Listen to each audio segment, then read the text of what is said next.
अध्यक्ष महोदय, हा जो प्रश्न या ठिकाणी विचारण्यात आलेला नाही तर जी काही घटना घडलेली ती अतिशय दुर्दैवी आणि भयानक घटना आहे.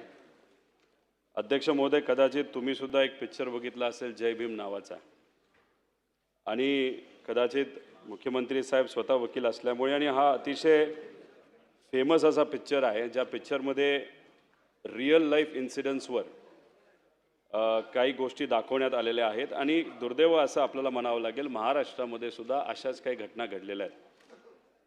अध्यक्ष महोदय, याच्यामध्ये काय होत असतं की खऱ्या गुन्हेगारांना न पकडता नाही तर त्यांना वाचवण्यासाठी पोलीस गरीब आदिवासींना पकडतात. आदिवासींना त्यांच्या कबुलीला टॉर्चर करून एक बळजबरी पद्धतीने गुन्हा कबूल करायला लावतात आणि मग त्यांना जेलमध्ये टाकलं जातं. हे पिक्चरमध्ये दाखवण्यात आले आणि तसंच दुर्दैव असं जळगाव जामोद बुलढाणा जिल्ह्यामध्ये सुद्धा अशीच एक घटना तिथं घडलेली आहे. अध्यक्ष महोदय, तसं जळगाव जामोद पोलिसांनी केलेलं आहे. जळगाव जामोदमध्ये एका महिलेचा जळालेला मृतदेह सापडला.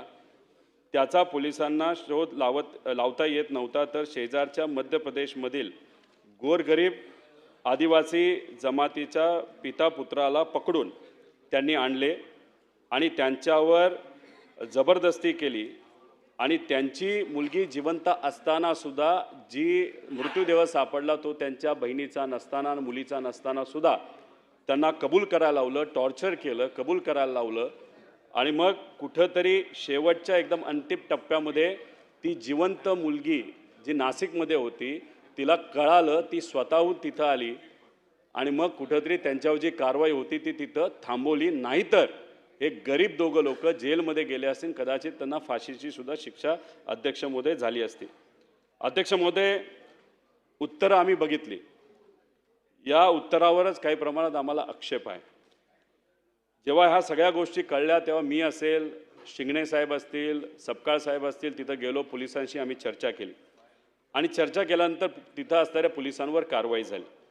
पण अध्यक्ष महोदय, इथं उत्तर जर आपण बघितलं, याच्यामध्ये सांगण्यात आलेलं आहे सदर गुन्ह्याचा तपास करत असताना अनोळखी मृतदेह हा बेपत्ता असल्याच्या शिवानी बापूराव कलमेकर यांचा आहे किंवा नाही याची विहित पद्धतीने खातरजमा न करताच केवळ आरोपी म्हणून पकडलेल्या व्यक्तींचा जबाबाच्या आधारे त्यांना अटक केल्याचे व कोठडीत ठेवल्याचे निदर्शनास आले आहे. अध्यक्ष महोदय, हे चुकीचं आहे.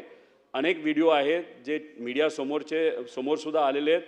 त्यांच्या नातेवाईकांनी, ज्यांना अटक केली होती त्यांच्या नातेवाईकांनी सुद्धा सांगितलेलं आहे की त्यांना टॉर्चर केलं होतं. अध्यक्ष महोदय, असं जे उत्तर दिलेलं आहे ते कृपा करून या पटलावरनं काढण्यात यावं. जे खरं आहे ते कुठंतरी लोकांसमोर तिथं आलं पाहिजे आणि माझा हेच म्हणणं आहे की मग निलंबित कशाला केलं अधिकाऱ्यांना, त्यांनी चूक केली नसेल तर. चूक केली आहे ते खरं गोष्टी लोकांसमोर अध्यक्ष महोदय आल्या पाहिजे असं आमचं मत आहे. आणि त्याच्याचबरोबर माझे काही उपप्रश्न आहेत की फक्त काही लोकांना निलंब करून हा विषय संपणार आहे का? त्यांच्यावर जी काही कारवाई केली गेली सस्पेन्शनची ती योग्य आहे का? का त्याच्यापेक्षा कडक कारवाई केली जावी असं होम मिनिस्टर साहेबांना वाटतं, हे त्यांनी त्या ठिकाणी सांगावं. त्यामुळे आमचं मत आहे की या सर्व अधिकाऱ्यांना बरखास्त त्या ठिकाणी करण्यात यावं, जेणेकरून एक मेसेज जाईल पोलीस डिपार्टमेंटमध्ये लोकांमध्ये की असं चुकीच्या कारवाई त्या ठिकाणी झाल्या तर पोलीस बरखास्त सुद्धा होऊ शकतात. दुसरा मुद्दा या ठिकाणी अध्यक्ष महोदय आम्हाला जो मांडलेला आहे की जी महिला ज्याचा मृतदेह तिथं सापडलेला आहे त्यासाठी सरकार कारवाई करते. आम्ही पोलिसांना तिथं भेटलो, त्यांनी सुद्धा आम्हाला सांगितलं की आम्ही काय प्रोसेस तिथं करत आहोत. फक्त होम मिनिस्टर साहेबांनी, मुख्यमंत्री साहेबांनी आम्हाला सांगावं की तो तपास किती दिवसामध्ये लागू शकतो एवढं फक्त इथं सांगण्यात यावं. आणि त्याच्याचबरोबर जे पीडित कुटुंब आहे ज्यांच्यावर जोर जबरदस्ती करण्यात आली, टॉर्चर करण्यात आलं, अशा गरीब कुटुंबाला सरकारकडनं टॉर्चर केलं म्हणून त्यांना 5 ते 10 लाख रुपये ही मदत म्हणून तिथं दिली जाऊ शकते का, असे 3 प्रश्न आमचे आहेत. माननीय अध्यक्ष महोदय, सन्माननीय सदस्य रोहित पवार यांनी जो मुद्दा उपस्थित केला आहे ही वस्तुस्थिती आहे आणि अतिशय लाजिरवाण्या पद्धतीनं या ठिकाणी पोलिसांनी काम केलेलं आहे. एक जी बेपत्ता अशा पद्धतीनं जिच्याबद्दल मिसिंगची केस होती, एक बॉडी सापडल्यानंतर ही तिचीच बॉडी आहे अशा पद्धतीचा त्या ठिकाणी दावा करून त्याच्या कुठल्याही टेस्ट कन्क्लूड न होता त्याची चौकशी केल्याचं दाखवलं आणि त्या मुलीच्या भावाला आणि वडिलांनाच त्यांनीच तिचा खून केला अशा पद्धतीने पकडलं पोलिसांनी.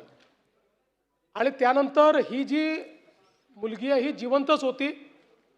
ती मुलगी स्वतः पोलीस स्टेशनला हजर झाली आणि त्याच्यानंतर त्यांना सोडावं लागलं. आता हा जो मृतदेह सापडला त्याचा वेगळा तपास चाललेला आहे. त्या संदर्भात आता आपण जे नवीन तंत्रज्ञान विकसित केलं आहे त्या तंत्रज्ञानाच्या आधारावर AI चा उपयोग करून जेवढ्या आपल्याकडे 1600-1700 मिसिंग केसेस होत्या त्या सगळ्यातनं 7 लोकांची त्याचा चेहरा जुळलेला आहे. त्यामुळे तो वेगळा तपास करू.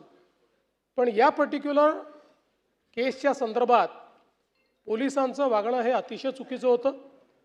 त्यामुळे तिथले क्राईम सहित सगळे PI, PSI या घटनेशी संबंधित सगळे या ठिकाणी निलंबित केलेले आहेत. फौजदारी कारवाई देखील त्यांच्यावर करण्यात येणार आहे.